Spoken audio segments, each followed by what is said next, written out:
Cern Basher is here, and Cern Basher and I are going to talk about all kinds of fun things. As usual, Cern, I complimented you this morning on my show. I said that you were that it's not only informational, but that it's a laugh a minute. I did mention dry, that the humor was dry. Yes, That's never been said about you before, right?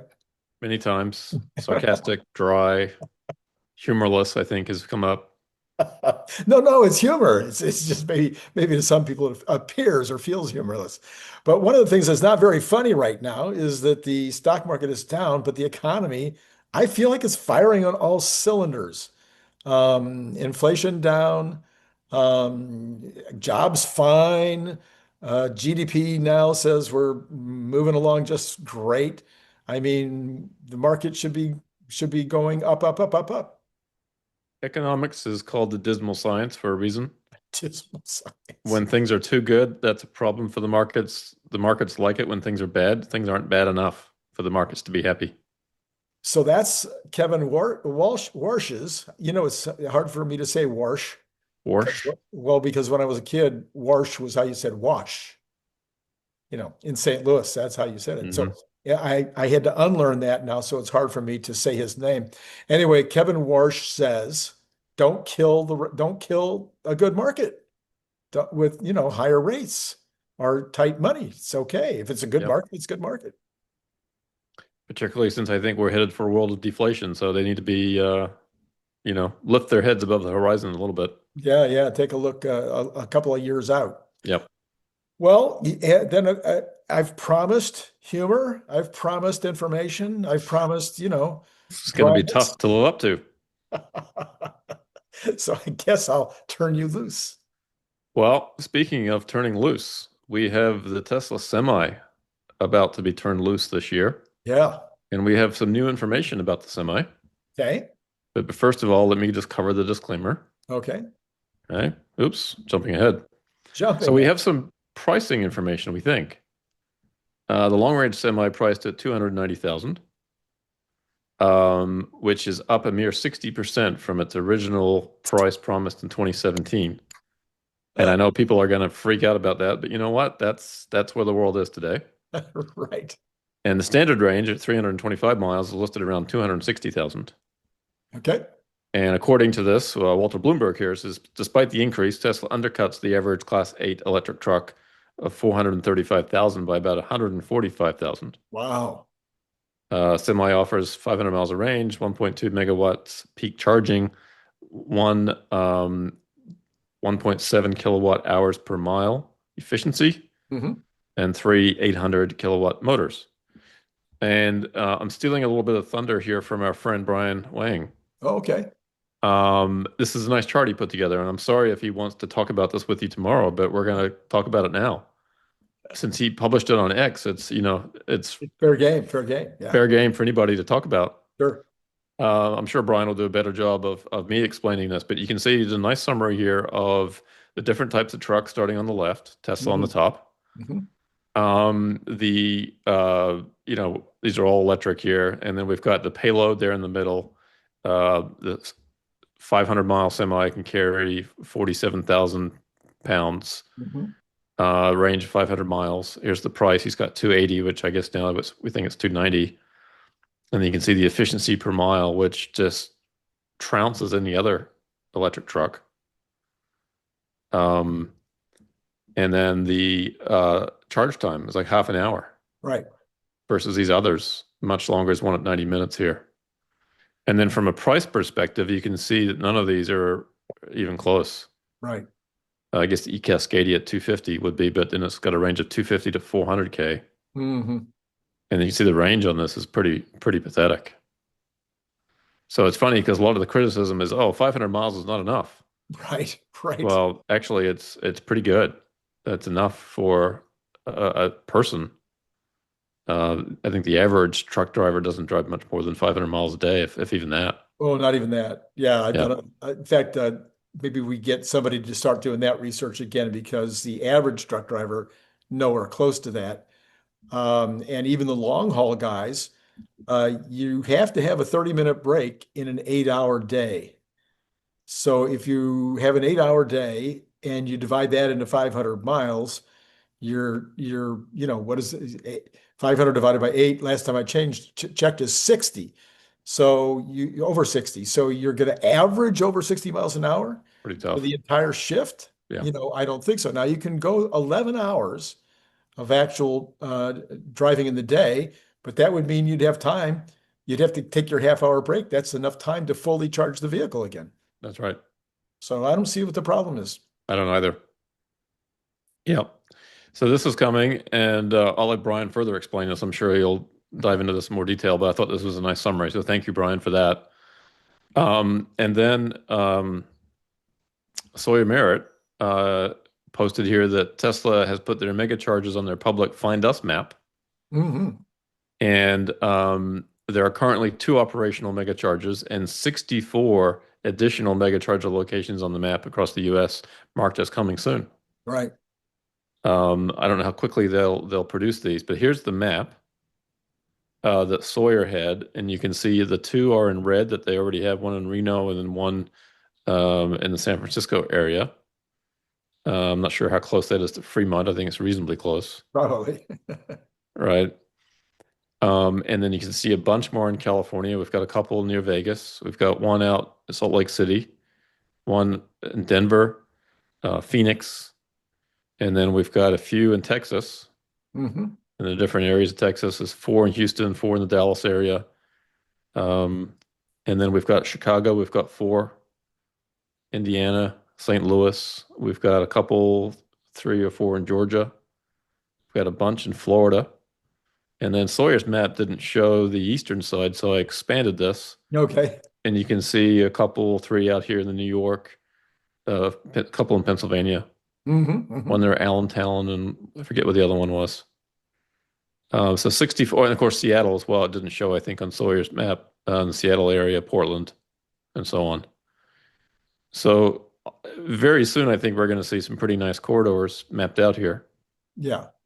Yeah. I Um, mean, you've got known corridors. So we've got the 10 and the 60 as the cross country corridors. Uh, 66. No, that was the old one. Yeah. No, Highway 1 and Highway 10, right? I'm sorry. No, I was right the first time. Is it 60? uh, Good What question. the northern one, I think, is Highway 60, Could and the be. southern is the 10. Yeah. Anyway, but then you also have this whole thing which Elon wants, which is the Texas, Las Vegas, Northern California, Yeah. his own specific corridor, which he's talked about actually in terms of wanting to make sure that's populated. And then as somebody who lives fairly close to a port and near the largest area of distribution centers anywhere in the Inland Empire of California, we sometimes have trucks 2 lanes wide for as far as you can see because of the traffic between the ports and the Inland Empire. So those kind of trips, 60 miles from the ports to the Inland Empire and back, these are going to be great for these electric trucks. Mm.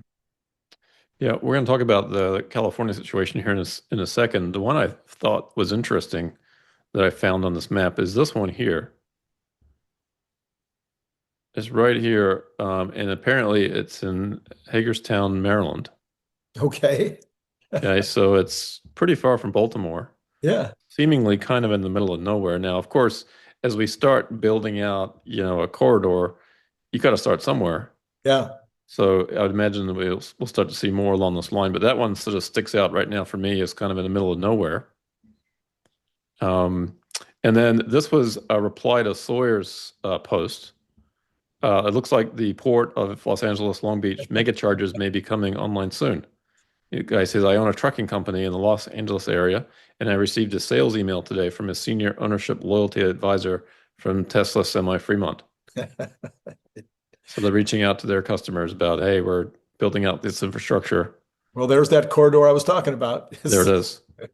And here's a map. It's a little hard to see because Tesla shows these upcoming superchargers in gray, so they're really hard to spot. Yeah. Yeah. But here's Long Beach, Yep. and then here's a coming soon charger right here. Hmm. Um, and then there's another one here, and then if you go further out to the east, you've got four in the San Bernardino, Riverside, That's where we're Ontario going. area. That is called the Inland Empire. That's where I live. Yeah. Yeah, Yeah. there you go. So they know, Randy, that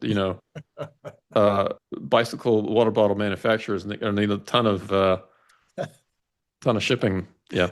Yeah. So the other thing is, I've been saying forever that the boring company, if there's one place in the world they should be able to bore, it should be under the 10 and under the 60 in Southern California, also the 110. But anyway, all the ones that are going from San Pedro and Long Beach to the Inland Empire, they should, that should be the immediate plan, is to make a trucking route, only trucks down there, and then start putting the electric trucks down there. So the trucks fit inside the Boring Company tunnel? They should. Yeah, good question. Yep. So we had that autonomous hearing about autonomous vehicles in Congress last week, right? Right. Or maybe it's 2 weeks ago now. So, Randy, I have breaking news for you. Okay. The government now has come up with standards. Oh. And I think the defense companies must have gotten their hand in this. And apparently this is what autonomous vehicles need to look like. We've got every safety measure known to humankind on this vehicle. Man. I don't know exactly what all these things are. They look pretty impressive. Yeah. I don't think this will hit a fly. It's going to save all bugs as well as animals and people. So it's, we're making progress. Yes, we are. Absolutely. This is courtesy of James Stevenson. Okay. So that was pretty funny. Yep. All right. Speaking of Robotaxi, the website Robotaxi Tracker is tracking the growth in the fleet size over time based on people's observations. Yep. And they have the total fleet now between the Bay Area and Austin at 283 vehicles. Okay. About 200, almost 200 in the San Francisco area, and about 86 in Austin. And we figure we just need to double those to get the real number, right? Well, I don't know. It's a good question. Elon certainly said on the conference call that they had about 500. Right. So my question is then, how are people missing half of the vehicles? Well, they found out that they were also at about half on Waymo too. Okay. Because they had a Waymo tracker, and Waymo's stated numbers were about double their numbers. So interesting. Yeah. We need to get, when Bradford was tracking the megapacks coming out of Lathrop, yeah, camped outside, we need Bradford and Ferguson for a good week counting all the vehicles. That's right. And perhaps now that I live in the Austin area, perhaps that's on me to do this. That's it. That's right. We can send you out to do that. I understand you're not busy. That's the issue. Yeah. Also on this website now, we've got the map showing where the new cities are going to be. Oh, okay. Right. We've got Miami, Tampa, Orlando, in Florida. We've got Houston and Dallas, Texas, Phoenix, Las Vegas, and the Bay Area. Los Angeles should be on this list soon. Yeah. Anyway, so that'll be fun to track that. Also, we now have 25 cybercabs that have been identified. I think 19 of them, if I'm not mistaken, are in Austin. Yeah, 19. It says right here, 19. Okay. And they're all being tested. And then we have 2 in the Bay Area, 1 in Alaska for winter testing. Okay. Boston and Buffalo, and then the one that didn't make the cut on the screen capture was Chicago. Yeah. Okay. So we've got 6 different locations around the country where they're testing cybercabs. So Chicago and Buffalo should have been listed instead of Alaska for winter testing. Well, this year for sure. Yeah. In fact, you could have done winter testing this year in Texas. It was cold enough and icy enough and all that. Yeah. But no, these are good places: Boston, Buffalo, and Alaska, Chicago. Yep. So making some progress. And then, a big deal was made about the Robotaxi coverage area when it was first released. Yes. And here's what it looks like now. Okay. It's a bit more circular. Mm-hmm. We've gone away from some of the interesting shapes that were out there originally. And this is overlaid then with the Waymo service area in green. So you can see the coverage is pretty similar, although the Tesla one's a little bit larger. Right.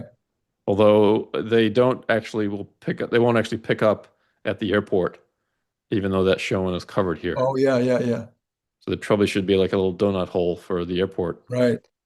Um, and then here it is for the Bay Area. And you can see that the Tesla service area is much larger than Waymo here. Yeah, and one of the commentators yesterday was saying that the wait times on the Teslas tend to be longer, Yes. but that people are going to be willing to wait longer because the cost is like a third or something. Yeah, and that's an issue for Tesla right now. And of course, that there'd be way more demand than they actually have vehicles in the fleet right now. Right. Um, and that's also going to be the issue if they keep this low pricing and Yeah. they start to put more vehicles and they're unsupervised and all that, and they start to scale. They're, I think, still going to have a bit of a problem in terms of they won't have enough supply to meet the demand. Right. But Which it's is going why, to be fun to see how many vehicles they have to put out there in order to get that in balance. yeah, and Elon has mentioned this before. It's one thing if you want to be gregarious, you want to be a good guy. You want to be a good guy and keep the prices low because there's plenty of profit. It's another thing if you are trying to establish a price. You're saying, okay, it's $1 a mile. And, so you're trying to create a perception in the consumer's mind. But he's also pointed out back during the pandemic that if you price something too low, then something gives. And customer service, he said it many times. He says, Yeah, if the car is going to take me more than whatever it was, 3 months to deliver, then I made the customer mad no matter what the price is. that's right. Yeah. And also from a competitive standpoint, you've just given the cream to Waymo Right, and Uber, exactly. Yes, and you're just keeping a lesser amount for yourself for no good reason. right, You should always price it where the market is. right. 100%. Ultimately, Tesla's going to drive down the price, Right, yes. But right. initially, you're better off pricing it where supply and demand meet. Hmm. Hmm. So I don't take their pricing right now to be in stone. I do think that it'll come up and then it'll come down as they're able to expand the fleet massively. Right. That would be my Well, expectation. as they expand the fleet massively, you're talking about attracting new TAMs. Yes. So, I might be willing to sell my second. We only have one car in my household. We might be willing to get rid of even the second car at $1 a mile. But maybe my neighbor's like, no, at $1 a mile, I'll keep my car. But at 50 cents, they'd be like, what am I crazy? Mhm. More and more people will come to that realization over time. Right. Yeah. All right. Well, yesterday, Randy, Elon had an all hands meeting with his XAI team, Yes. formerly XAI, I guess now part of SpaceX. Yes. Now, I think it was yesterday. It was released yesterday. I don't know exactly when this meeting was. Right. I'm guessing it was yesterday. Maybe it was the day before. Anyway, doesn't matter. Recently. Um, okay. And so the goal of XAI is to simply understand the universe. Yeah. Yeah. I An mean, yeah. easy target. Um, a lot of companies have slogans that, needlessly complicate things, but this was an easy one. It's a very clear objective, right? And it's nice too, because then now you see the tie-in with SpaceX. Right. Understanding the universe clearly is more than Earth, Right. more than just AI on Earth. It's AI everywhere. Sure. Yeah. Um, Another one of these little, small mission kind of things that Elon likes so much. yeah, no, this is the smallest one he's come up with yet, I think. There's my dry humor coming in, Yes. right? Yes. There you go. Yeah. Yeah. Yeah. So they showed this chart, major accomplishments in only 2.5 years, and they talked about the company only being a toddler. Yeah. Some of the employees too are, well, they're not toddlers, but they're young. Very, very smart and very impressive guys. And I think it's great that Elon has them on stage, as uncomfortable as many of them were. I thought they did a nice job. So they says they're 1/10 the size of many competitors and frequently beating them. And in just 2.5 years, they've come a long way, and they're number one in many areas: voice, image generation, image edits, and many intelligence leaderboards and forecasting. Elon said that one of the greatest tests of intelligence is its predictive capabilities. Hmm. Um, top performing products in Imagine, Grok, and the X app. Launched Grokopedia, which they want to be essentially the library of Alexandria for the universe. Again, a small task. Right. And Actually, I see that one as being easier. maybe, Yeah, right. yeah, because there's not much information, relatively speaking. Right. And then being the first to reach 100,000 plus H100s training coherently, and the goal is to be the first to reach 1 million H100 equivalents training. So trying to scale that up. And the shocking thing again, and the thing I'd be the most worried about if I was a competitor, is the very first thing you said, and that is they're using 10% of the people, and they're using about, I don't know, maybe 20% of the cash. Yeah. To accomplish more, not the same, but more, a larger facility, a faster growing. They announced this morning, maybe you've got the slide on that, but they announced this morning that they are now the fastest growing of the different LLMs, the different models. So it's like that it's kind of like the CyberCab example. It's like if Waymo was double the price of CyberCab, how do they have any chance of remaining a factor? If Grok is able to have lower overhead by a lot, Yeah. and also spend less CapEx to get to a better destination, I don't know how the other guys survive. Huge advantage. Elon mentioned about the success of any company is really the speed at which it's operating, and then also the acceleration of that speed of operational capability. Right. And one of the things we've seen, obviously, with xAI is their ability to power up a new data center faster than anybody else. And that's become a key, sort of, it separates them from the rest of the AI players, right? No other company seems to be able to operate at this speed. Yeah, yeah. And if there's one area where speed of operation is critical, that AI is it. Yeah. And not to be glossed over, I think, is this predictive thing. Mm-hmm. Okay, so where would you think that maybe somebody that wanted to be good at predicting would, if they thought they were good at predicting, where would they maybe go? And that would be to the stock market or to the races, to horse racing or something, where it's going to turn into money, where your ability to predict turns you into money. And they're winning and doing well in predicting the stock market. There's a competition going on, I think, between 4 firms, and they've consistently beaten the other firms. But this would be, across everything. There's nothing that you couldn't use if you're able to predict even 10% better than somebody on almost any aspect of commerce, you're going to win the day. Yeah, it's the ultimate test, isn't it? Playing with real money, trading in the market. Yeah. Now, the good news is to be a successful long-term investor, I don't think you need to predict really much of anything.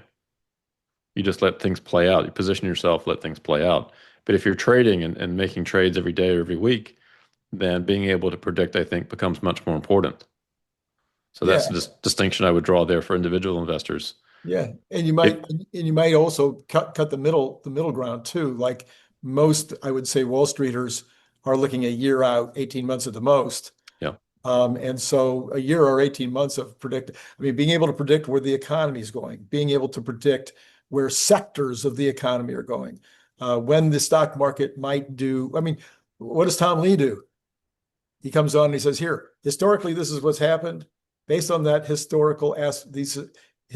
historical aspects and the things I see changing, this is what I think is going to happen in the next 12 months. Well, if you can go, 10% better than Tom Lee, then the computer is going to be invited on CNBC instead of him. Yeah, there's that. And also there's the speed at which you can operate. And this is the high frequency trading firms. Right. If you can just get in front of where people are about to trade, then you can make a lot of money. You can front run them. Right. That's also a part of it. And that's where AI will probably be very helpful as well. Even if it can't predict, even if it's just identifying something that's happening in real time, the ability then just to get in front of the line will be important. And with Elon's Starlink, that gives him probably the speediest form of internet communications globally of anybody. Right. No, there was a lot of talk. There was a lot of talk about being able to go coast to coast through Starlink faster than any other way. Yeah. Even if it's only by milliseconds, it's still faster. That's enough. Yeah. This has got to be first. Yeah. They showed this image. Talked about 1 billion users. Now, this isn't 1 billion daily users. I think it's more like 600 million, but it's 1 billion people or more that have downloaded the app that use it occasionally. Right. So there's a chunk of people out there that only go to X when there's some major news in the world and they're going to see what's going on in real time. Mm-hmm. And Elon said that our goal is to get, to 1 billion plus daily. One of the things on this chart, Randy, stuck out for me. Do you see anything on here that sticks out to you?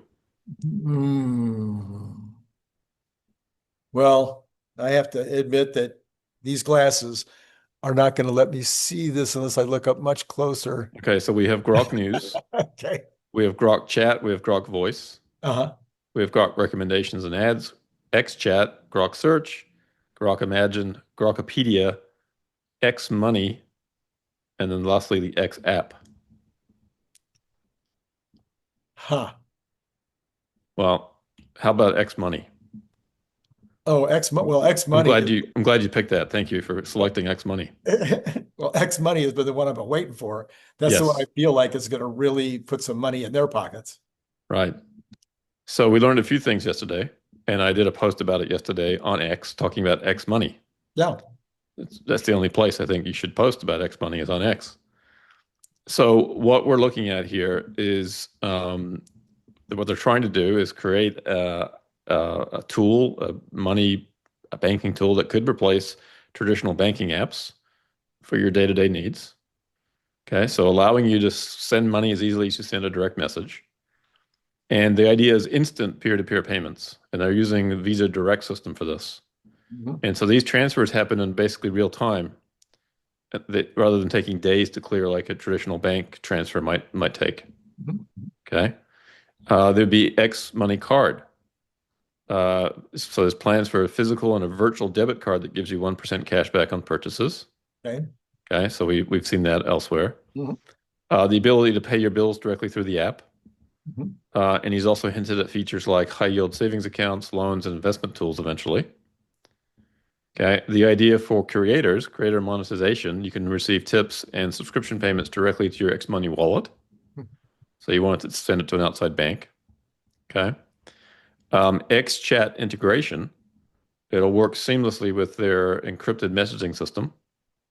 So if you could be in a video call or a group chat and you can send money or split a bill without ever leaving the conversation. Right. Global reach. Okay. So apparently they've got the money transmitter licenses now in over 40 states. Yep. I haven't looked at that lately, but I think that's about right. But the goal is to make this worldwide. And then this is a little bit more speculative, but while the initial launch focuses on regular money, fiat money, mm-hmm. the system is being built to eventually support other crypto assets, Bitcoin, Ethereum, maybe even Dogecoin. We'll see about that. I'm sure that Elon would like to go down that path. Yep. And we learned yesterday that it's currently in closed beta testing, so with employees, mm-hmm. but they wanted to roll it out to certain people, a bigger public audience, in the first half of this year. Mm-hmm. So maybe it'll be some of the, maybe it'll be X subscribers, for example, would be the next group. Right. Some of the things that I've heard, and I didn't hear much about it lately, is that they were getting close to making a partnership with a bank or buying a bank or having a bank that would be their help them with these other states that they're not currently in. It's taken a while to get these money transmitter licenses. It's apparently a bit of a hassle. I know somebody that did that for another company in Silicon Valley, and it took years. Yeah. To do it. And of course, getting either buying or starting a bank is also multiple years of headaches, let's call it. Also, just another point is that interesting that he's talking about international. I don't know about every country, but I know like Zelle and PayPal. Zelle, I think, is only in the United States, and PayPal definitely doesn't go to the Philippines. I'm sorry, PayPal does go to the Philippines. What doesn't go to the Philippines? Maybe I guess maybe Zelle that I'm thinking of. Okay. I think that's right. Yeah. No, there's definitely some challenges there. Again, it's not that it can't be done. It's just takes some time, I think, to put these things in place. But it would make sense that Elon would have a global aspiration for this. Some people are saying that he also might be going to buy an existing competitor in the space. And I thought it'd be funny if he bought Block because that would be the second company that he bought from, I'm forgetting his name right now, but the guy that started Twitter and Block is the same guy, Yeah. the bearded guy. I forget his name. Yeah. No, his name's escaping me right now too, and I should know it. Yeah, I should But too. Yeah. at this point in time, it's gone. Yeah. Um, Jack Dorsey. Jack Dorsey, that's it. Yeah. Um, of course, we know that Elon is not just constraining himself to the United States or even the globe. He's thinking about now the moon, Right. and he's talking about mass drivers launching satellites, shoom shoom off the track on a regular basis. So that's kind of exciting. Although I'm not sure on the moon, is there much sound, Randy? Would you actually hear it go shoom shoom? I have no idea on that one. I I didn't take that class. But what I thought was interesting last night, Brian talked about this at length.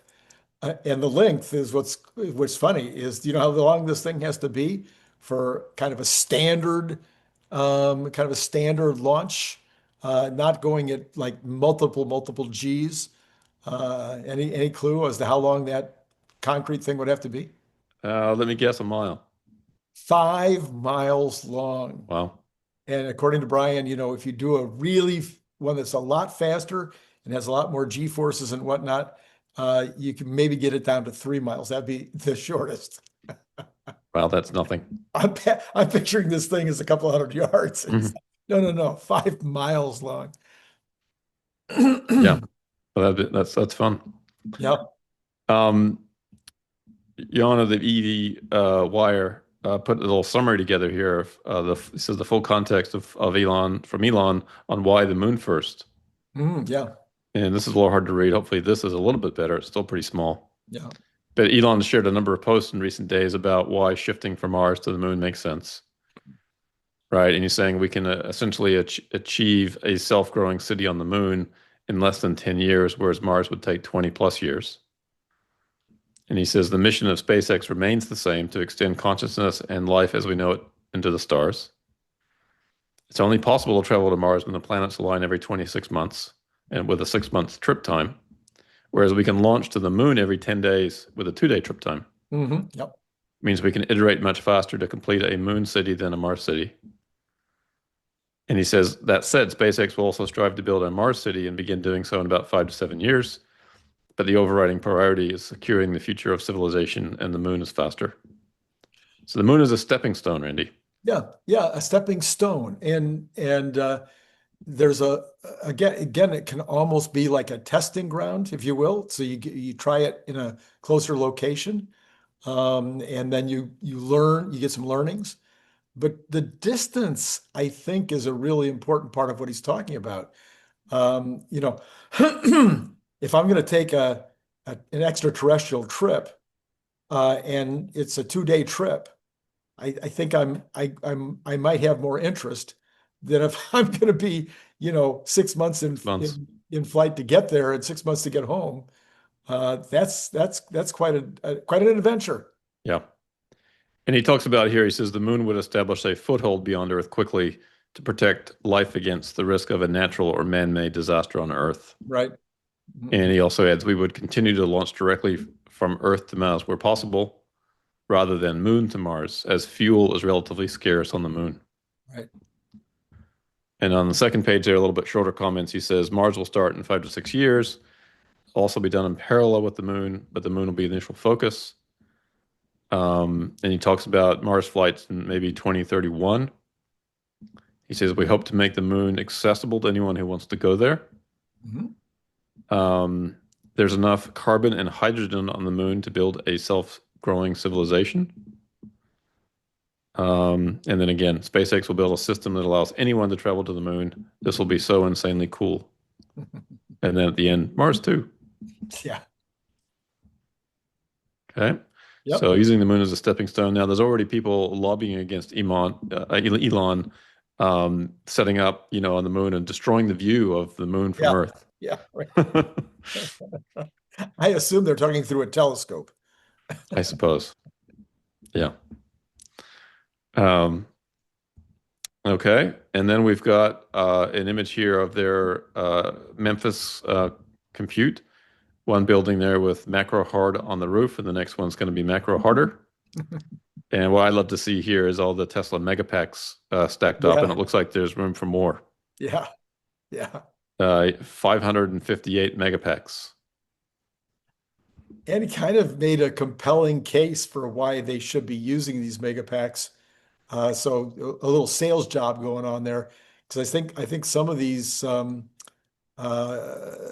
facilities, some of these data centers are trying to get away with just using capacitors, and I think they're going to be at a disadvantage just using capacitors instead of megapacks. Yeah, no, I think Tesla's showing a clearer use case and why it works so beautifully. Yeah, so that's good. And then Jeffrey here says the smartest human ever might have had an IQ of 220. The average human 100. Your dog 50. Biological intelligence is tightly bounded. Artificial intelligence has no such limit. When AGI arrives, Grok will discover things we didn't even know to look for. So that was kind of an interesting point. Mm-hmm. And then finally, to finish with some really heavy material, Randy, I'm one with the market. We're both crazy. Right. Bet something crazy. And then we've got these two guys. He says, there's strength in numbers. So ignore the narratives and do the math. Mm-hmm. This is kind of my approach. And then lastly, in the computer screen, it says, I'm the genie from Pandora's box. And the one guy says, either AI doesn't yet understand metaphor and irony, or we are in big trouble. Which do you think it is, Randy? Both. Yeah. Yeah. They say that when you're learning a language that you know that you've got the language down when you can be comedic or understand the humor of the community that you're in that speaks a different language. So this may be the last horizon or the last frontier for the frontier models. Yeah. So something like this, I suppose, huh? Yeah. Yeah. So what did you think about what was your feeling after this 45-minute video? Well, it was mostly a recruiting effort. I spent quite a bit of time trying to attract other people to the firm. Mm-hmm. Elon he addressed the fact that, some of the people had left. Mm-hmm. And I'm sure some of them have become fabulously wealthy. Right. Right. When they got in early and now selling at a valuation of what, 250 billion or something. Right. But they're sort of taking the time to now state what the mission is, showcase their team, which I think they did a nice job of. Mm-hmm. And I think Elon does a nice job of, again, articulating the vision. Mm-hmm. So it was good. I came away with a better understanding, I think, of what xAI is doing and where they're going. It does seem to make sense to combine it with SpaceX. Mm-hmm. Now is the next step combination with Tesla. Yeah, is it? Well, yes and no. And I think I've articulated some of the reasons before, but on paper, yes, efficiencies and really is the same mission. Mm-hmm. They really both have the same mission. Tesla may be more focused on Earth. SpaceX is maybe more focused off Earth. xAI is both. Mm-hmm. So in that sense, the combination makes sense. The challenge that I have is the practicality of combining them, the issue of how does China feel? How does China react? How does the EU feel? How does the EU react? Even in the US, does having one company make it an even bigger target? Would Elon be better served from a diversification perspective to have two different public companies? Yeah, they can work together. Yeah, maybe it's not as quite as efficient. It's two sets of board meetings a year instead of one, that kind of stuff. Elon's used to dealing with that already. The thing I think that I come down on now is if the goal of accelerating this data center build out is the paramount importance, then don't waste your time combining Tesla with xAI right now or SpaceX right now. Do the IPO. That's the fastest path to raising a bunch of money. Tesla's already on a good path. SpaceX and xAI are on their path. Raise the money. Go do what you have to do in terms of building out the AI compute. Maybe down the road it makes sense to combine the two. I don't know that it's needed right now. Yeah. Now I'm not on the inside. Elon may know and judge that now is the time. And now is the time where it makes sense to make the effort to combine the two, because maybe in the future it becomes even harder. Yeah. Yeah. Combining two $5 trillion companies may be harder than combining two $1 trillion companies. So my theory has been and continues to be that the IPO will happen. It'll probably happen on his birthday, unless they run into some horrible interference. But all things being equal, they'll do the IPO. They'll raise the 50 billion. It might be more than 50 billion. I wouldn't be surprised if it's more than 50 billion. And the Tesla merger will be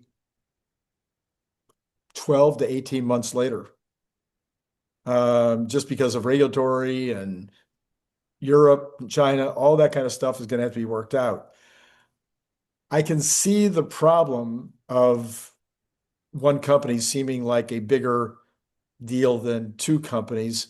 I can also see that anybody with a brain, I'm sorry, I wasn't giving you a hard time, that the people that we don't even get to associate with, if they have a brain, that's what I meant,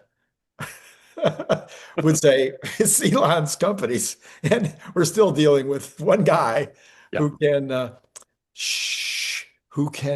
turn off the satellites if he's mad. I mean, that was the stupidest thing Elon's ever said. People have given him such a hard time about smoking the stogie, or the marijuana thing on Rogan. That was mildly stupid compared to saying out loud that he could turn off the satellites. But I have another book in mind coming up, a fictional view of Elon Musk's life for the next 10 years. And I think I'm going to have to address that in the book. It's going to have to be part of the book. Well, it's interesting, isn't it? The games that are played. And I did a post actually this week on back in the days when ice was something that we used to cut from lakes. And the Iceman used to take the ice on a shoulder and carry it in your house and put it in the ice chest. Big, forcip looking thing. Yeah. Yeah. So along comes a guy who invents refrigeration. Yeah. And he was mercilessly attacked for creating, ungodly ice. And all the stuff. There was this smear campaign against him and the product and so on. And initially those forces won. And that guy actually, I think, died really having not achieved that much. He didn't see his invention be successful. Yeah, yeah. Obviously now we know what happened in history, that we all have refrigeration and we no longer get ice cut from lakes. Right. But that was a pretty amazing story. The reason, by the way, that we've moved to refrigeration is that the ice from lakes had bacteria in it, and people started getting sick. Mm. And that flipped public sentiment pretty quickly. Yeah, yeah. And so these tactics, these things have happened throughout history. Anybody that's got a turf to protect will go to whatever length they can to protect it. Sure. And it may work for a long Yeah. enough time period to put the other guy out of business, but eventually a new invention, a new idea will rise and take over everything. Right, Right. And I think we're seeing this now with many of the things that Elon's doing. And Hmm. look at the battles that we've seen with ICE cars Right. and EVs. And we're seeing it now too in the hearings about autonomous vehicles, Mhm. about the Teamsters saying, oh, we need a human operator to supervise these things. It's fine for the car to drive itself, but we need people to oversee it. Right. Well, again, it's the same thinking that was going on back in the ICE days, Right. ICE blocks. So there's just these parallels throughout history of these new things coming along and then people trying to protect their turf. The guy that was in charge of the ice distribution around the world had a monopoly, Yeah. Yeah. Yeah. and he fought tooth and nail to protect it. But it's interesting, when he first had the idea of shipping ice into the Caribbean, no one believed he could do it. They thought it would melt. His first ship, half the ice had melted, Oh. and they got to the beach. And his brother or whoever was in charge of finding customers didn't do a very good job, and basically the rest of it melted on the beach. He kept going, and eventually he provided the ice to bartenders for free to put it in drinks Mm. with ice and without ice so people could try it. And of course, once you've had ice in a drink, you're not going to go back to a drink with no ice. And that's what led his rise. Yeah. But then he was the guy then that eventually had the monopoly, and he fought tooth and nail to protect it Yeah. Yeah. and did whatever he needed to do, including smear other people to protect his monopoly. And that's exactly what I see going on today in many areas with new technologies. Um, I'm not sure this is exactly how this relates to your question, but you got me off on a tangent here. Um,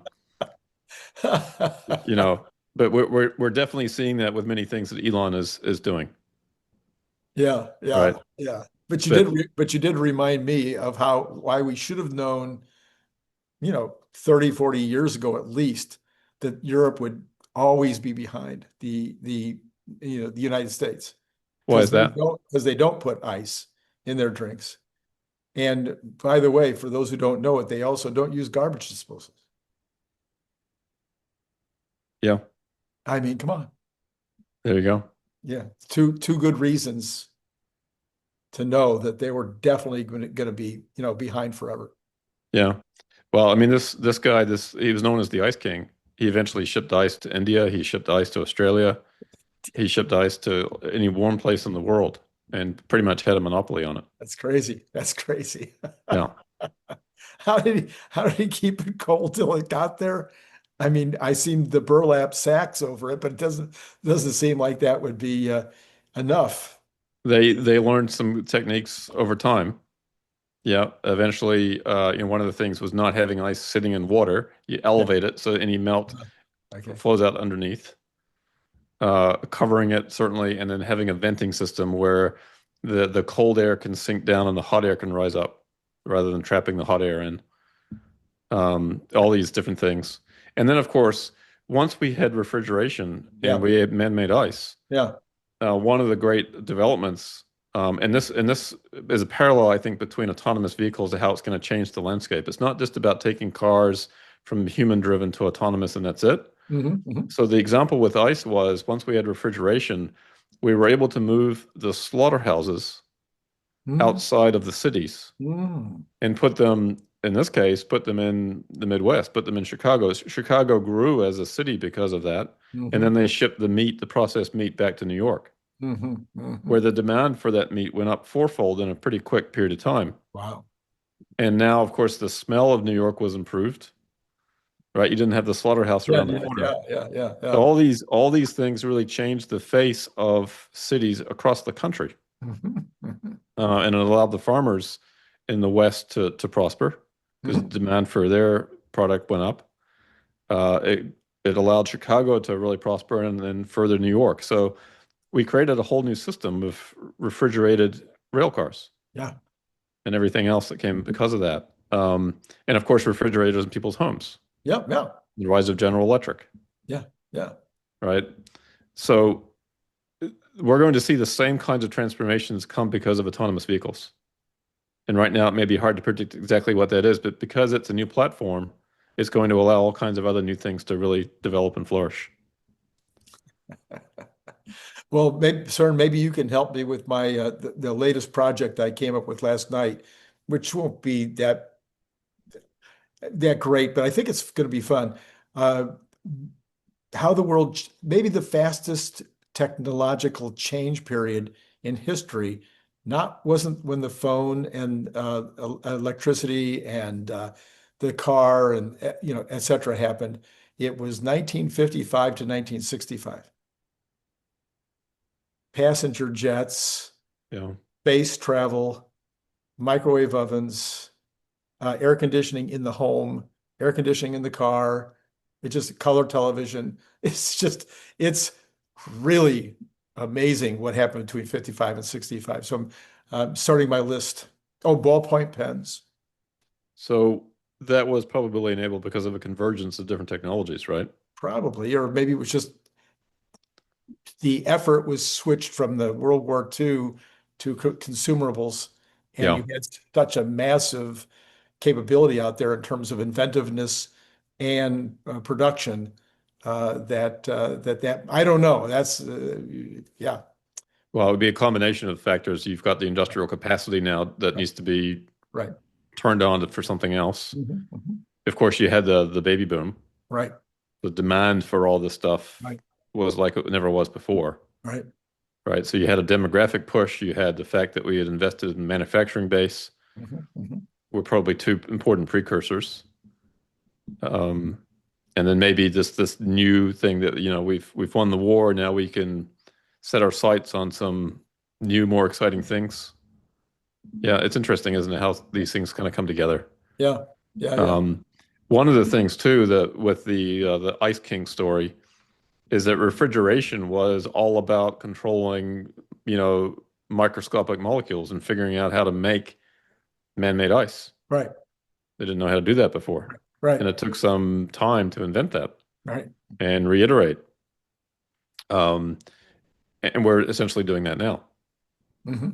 with automation, with AI. It's about controlling the smallest units of Particle. everything, right? And figuring out how to automate things. And part of it too, the part of this story I think that's also important and pretty obvious is that the refrigeration cut humans out of the loop. Yeah. We had all these Yes. icemen Yes. cutting ice, putting Yes. their lives at risk in many cases, Yes. and then carrying ice around and people's homes and all this stuff. Autonomous vehicles today and humanoid robots are going to, again, automate things and cut out human labor Hmm. at a scale that we've never seen before. Right. So those Icemen went from that one job into something else where they could be used. They were automated out of one job, but Hmm. then they were able to integrate into other new growing areas. Hmm. This time around, it may be a little harder. And that's uniqueness, I think, about this particular period. But that's going to be offset by the fact that we're going to be able to 10, 100x the production of everything if we want to. Right. Yeah. Yeah. It's going to be a wild 10 or 20 years.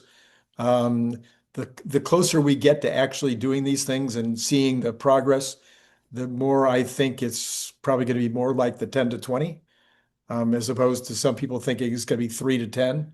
Mm. I don't see people just can't change that fast. You just can't get into, uh, you have a 55-year-old person running a 500 person factory, making all the money they care about, kind of like we talked about in the green room for a minute. And that person doesn't see the need to disrupt things by getting AI instead of the ERP that they're already using, and so I've been around these people, that's what I did for the last 20 years was help small companies and most of them, to try to get them to get a website was a chore. So getting them to switch to AI, I think is going to be a much bigger deal than people think.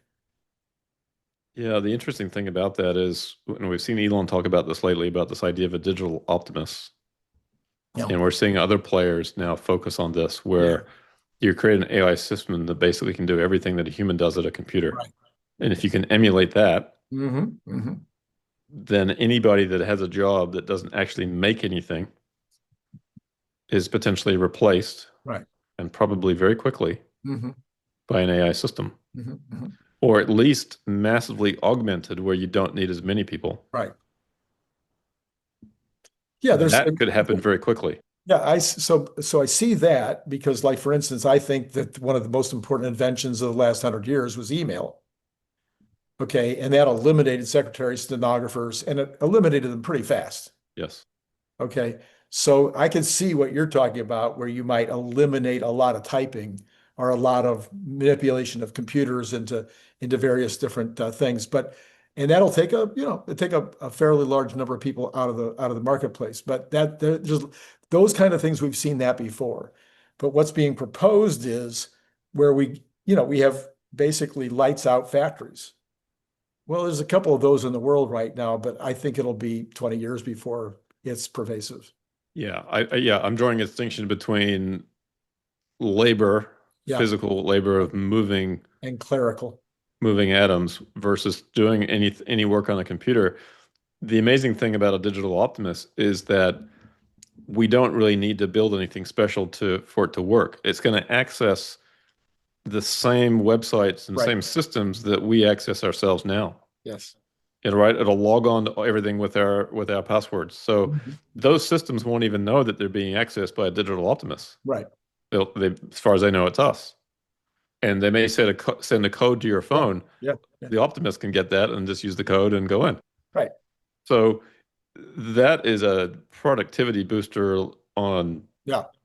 you know, on No, rocket fuel. 100%. It's unstoppable. Yeah. Now, the downside about this, and the comment here is that we're going to be so inundated by AI agents that if you think spam is a problem now, this is the downside of it. Yeah. Yeah. The AI agents can just Yeah. come after you nonstop. Yeah. And this person's comment was that it's going to make email unusable. Hmm. It's going to make your phone unusable because it'll just ring nonstop. Hmm. Hmm. It'll make text unusable. Your phone will just receive a million texts every minute. And how are we going to stop this? So therefore, I guess X is going to win again because we will do everything through the X app. And Elon will keep all that from happening in the X app.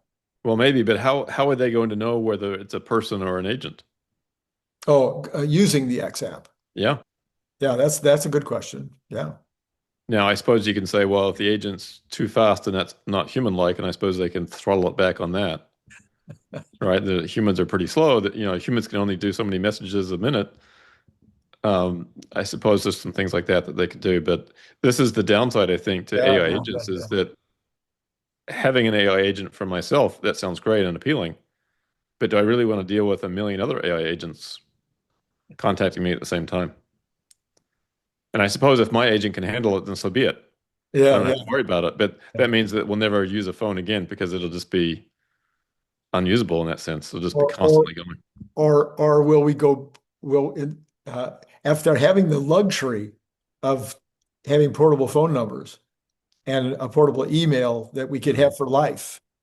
Will we now have to go to a situation where we're changing our email, changing our phone number once a year or something in order to throw off the scent? Yeah, there's that. The other solution is to actually create a physical barrier. Mhm.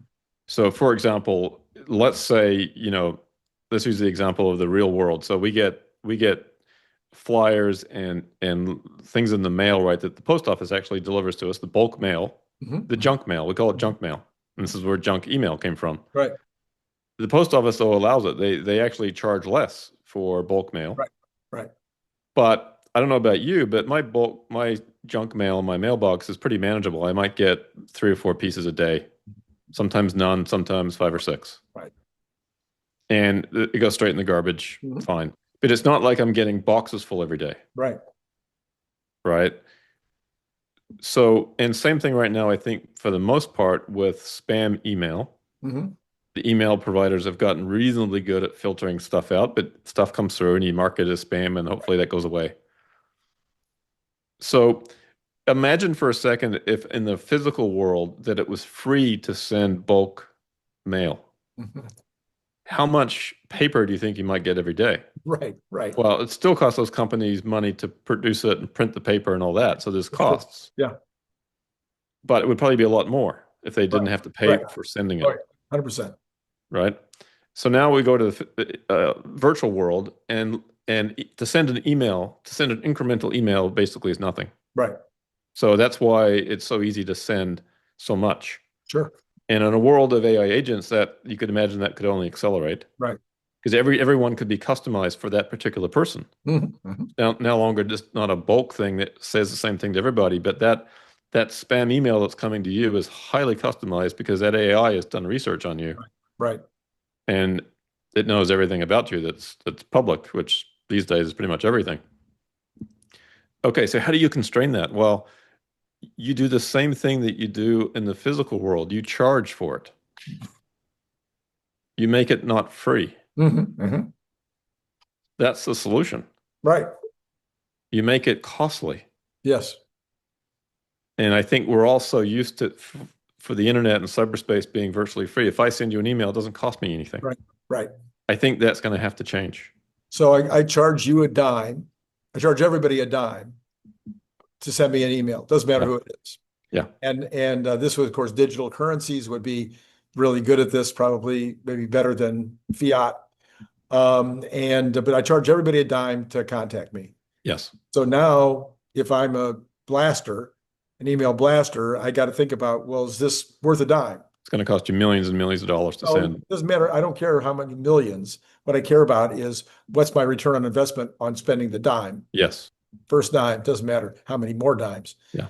But I mean, if I can send a dime and get 20 cents back, great. I'm still going to send the spam out. Well, maybe at some point I decide to raise my price to a quarter. And then my friends have to pay a quarter to talk to me, but so be it. That's right. And also you could set it yourself. You could say, well, for my friends, I'm gonna pay a dime, charge a dime. Yeah.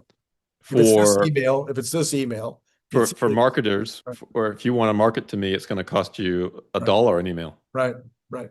That's worth it to you. Fine, I'll receive it.